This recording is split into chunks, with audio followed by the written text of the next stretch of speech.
All right, let's dive in today. Mm-hmm. We're going to be looking at this article called "Orthodoxy and Purity Spiraling," Okay. and I know you're interested in church history and Yeah. schisms and things like I that. mean, much so. So this should be right up your alley. I'm excited.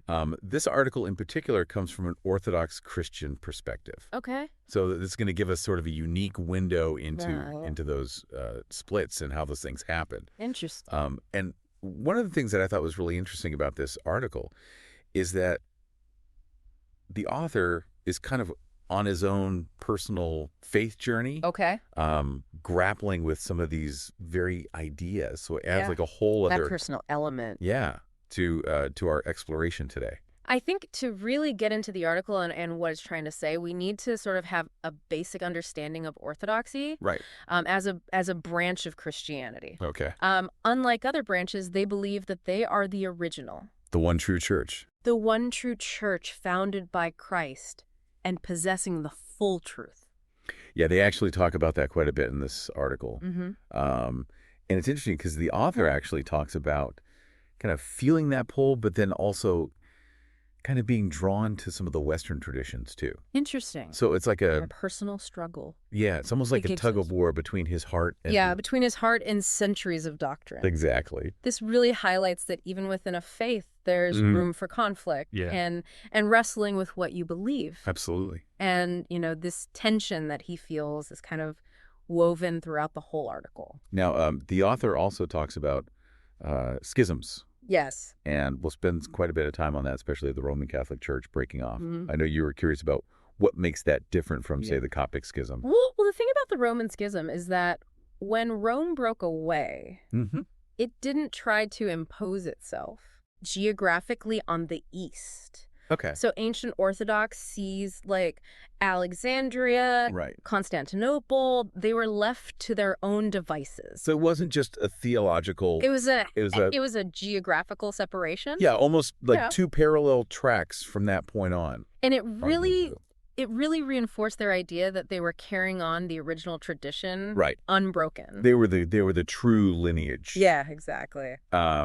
But then the article brings up the Crusades and Yeah. the Latin Empire. Yeah. What's the connection there? Well, those were attempts to kind of exert Roman influence centuries later. Right. But what the article emphasizes is that they created new jurisdictions, Okay. not a continuation of the original Orthodox authority.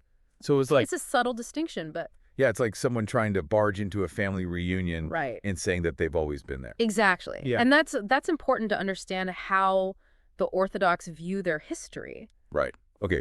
Now the article shifts gears and talks about Martin Luther Yeah. and the Protestant Reformation. Yeah. I thought it was interesting how they kind of framed it as innovation against innovation. Mm-hmm. What do they mean by that? Well, so Luther challenged what he saw as the Roman departures from the original faith. Okay. But by introducing his own interpretations, Mm-hmm. he was essentially creating another layer of innovation. So while he was pushing back against Rome, he Mhm. was also pushing forward He was also pushing forward in a different direction. with his own ideas. Exactly. And it reflects a broader tendency in Western thought, Okay. this constant drive for progress. Even in matters of faith. Even in matters of faith, yeah. It makes you wonder if change just in any form just inevitably leads to further splintering. Yeah, does change just automatically lead to more and more division and Yeah. more branches? But hang on a second. The article doesn't just point fingers at the West. No. They talk about schisms within Orthodoxy itself. Groups like the Old Believers Yes. and the Old Calendarists. Absolutely. And this is where it gets really interesting, Okay. especially considering your interest in this idea of a purity spiral. Okay, I'm all ears. These groups felt that the mainstream Orthodox Church was compromising on traditions, embracing modern innovations that they saw as straying from the truth. Okay, so tell me more about these groups and Yeah. how they fit into this whole purity spiral idea. So the Old Believers, for example, they objected to changes in Russian Orthodox practices back in the 17th century. Okay. They saw these changes as a betrayal of the true faith. Wow. Talk about sticking to your principles. Right, and they felt they had to separate in order to preserve what they believed was the authentic tradition. Okay, and what about the Old Calendarists? What was their story? They opposed the adoption of a revised liturgical calendar Mm. in the 20th century. Okay. They saw it Probably the as, other things. among other things, yeah, they saw it as a move towards ecumenism and a dilution of Orthodox identity. Okay. And you know what's really interesting is the author even admits that the old calendarists present a very compelling case. Wait, so even the author who's clearly steeped in Right. Orthodox tradition Yeah. finds their argument. Finds it hard to find fault with their reasoning. That's fascinating. Yeah, it really speaks to the complexity of this whole issue. It does. Right? And it leads us perfectly into this concept of a purity spiral, Okay. which we'll unpack further. All right. Hold on to your hats, folks, because we're about to delve into the heart of the matter. Yeah, buckle up. This idea of a purity spiral, it's when a group becomes so fixated on maintaining its purity, on purging anything they see as impure, that it actually starts to become harmful. Like they keep raising the bar. Yeah, they keep raising the bar higher and higher, and eventually it can become almost impossible to measure up. Right. It's like you're trying to reach a finish line. Yeah. And it just keeps moving farther away. Exactly. And in the context of orthodoxy, the article suggests that this drive for purity comes from this deep-seated desire to safeguard God's truth. So for them, it's not about being Right. judgmental or exclusionary. It's about protecting something sacred, Yeah. something they believe is vitally important, and they would rather engage in vigorous debate, Okay. even risk division, than water down their faith or conform to what they see as a secularized world. So it's a very different approach from what the author perceives in Western schisms. Right. In their view, Western schisms are often about escaping the truth. Oh, so it's less about preserving Yeah. tradition and more about... Right. It's about breaking free from perceived constraints or adapting beliefs to fit individual preferences. So individual freedom or aligning with changing societal views. Yeah, that's the contrast the author's drawing. Orthodoxy emphasizing submission to a higher, unchanging truth, while the West leans towards personal interpretation and shaping faith to fit modern life. Now it's fascinating how the article connects these internal Orthodox schisms to this broader idea of a purity spiral. Yeah. It makes me wonder, is this tendency just unique to religion? It's definitely not limited to religion. Really? No, you see it in political movements, social groups, even artistic circles. Give me an example. I'm having trouble picturing this outside of Sure. a religious context.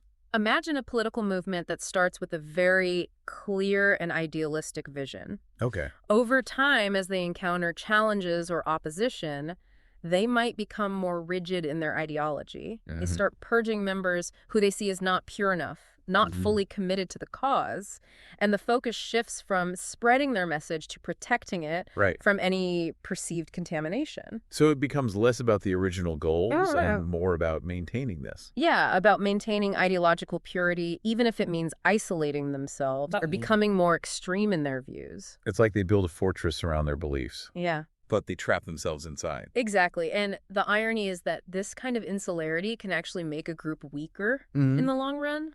They lose the ability to adapt, to engage with different perspectives, to connect with a broader audience. So if we apply this back to the old calendarists, Yeah. what makes their situation such a potent example? Well, remember, their objection wasn't just about a calendar change. It was about what they saw as a broader trend of the Orthodox Church compromising its traditions. Yeah, to fit in with the modern world. Exactly. Like that move toward ecumenism. Yeah, like that was a step too far. Yeah. And from their perspective, this wasn't a minor disagreement. Right. It was about preserving the very essence of Orthodoxy, the core of their faith. They felt like they had no choice but to separate, to maintain that purity. But the author seems conflicted about this. Yeah, he seems to admire their steadfastness, but also recognizes the potential pitfalls of this unwavering pursuit of purity. So how do you balance preserving tradition with adapting to a changing world? Right. How do you uphold your core values without becoming rigid or shutting yourself off from new ideas and experiences? That's the million-dollar question, isn't it? Yeah, it really is. And it seems like the author, through his own journey, is really grappling with this. He embodies this tension Yeah. between holding on to the past and embracing the present. Yeah, he loves Orthodoxy, but he's also drawn to these Western traditions. Yeah.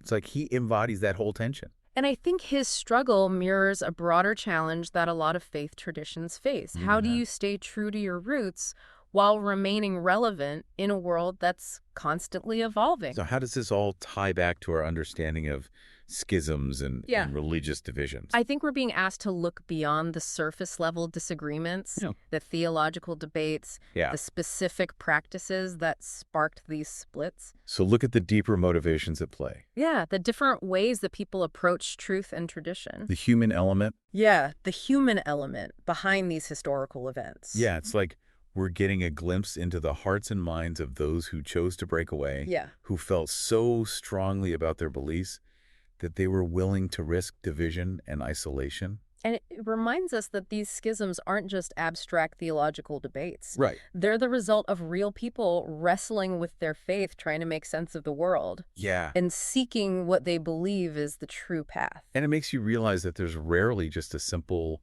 right or wrong answer Yeah. in these situations. It's often a matter of perspective interpretation and deeply personal convictions. Mm. Absolutely. And I think that's one of the most valuable insights we can gain from this whole deep dive. Okay. It challenges us to move beyond simplistic judgments and to appreciate the complexity of faith and tradition and the human search for meaning. Yeah, it really makes you think about the human drama behind all of this stuff. Mm. You know, it's easy to get lost in the theological debates and things like that. Mm-hmm. But at the heart of it, it's real people making difficult choices based on what they believe. Yeah, and it's not just about religion, is it? Right. This idea of balancing core values with the need to adapt.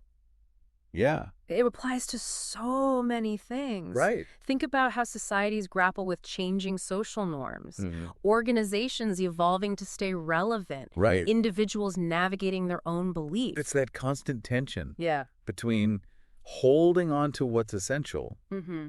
and being open to new ideas. Absolutely. So for our listener who's been on this journey with us, Yeah. exploring schisms and purity spirals and Yeah. all this stuff, Yeah. what's one final thought you would like to leave them with?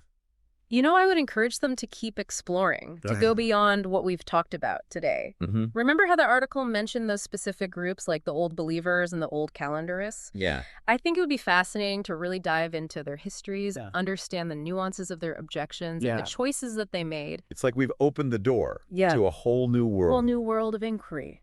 Yeah. Yeah, and who knows, maybe their own explorations will lead to even more questions. Right. Even more insights and a deeper understanding of their own beliefs and values. That's the beauty of it, right? It is. The more you learn, the more you realize how much more there is to learn. Absolutely. So until our next deep dive, Yeah. keep asking those questions Keep exploring. and keep seeking those aha moments. Yeah, those light bulb moments that make you see the world in a new way. Absolutely.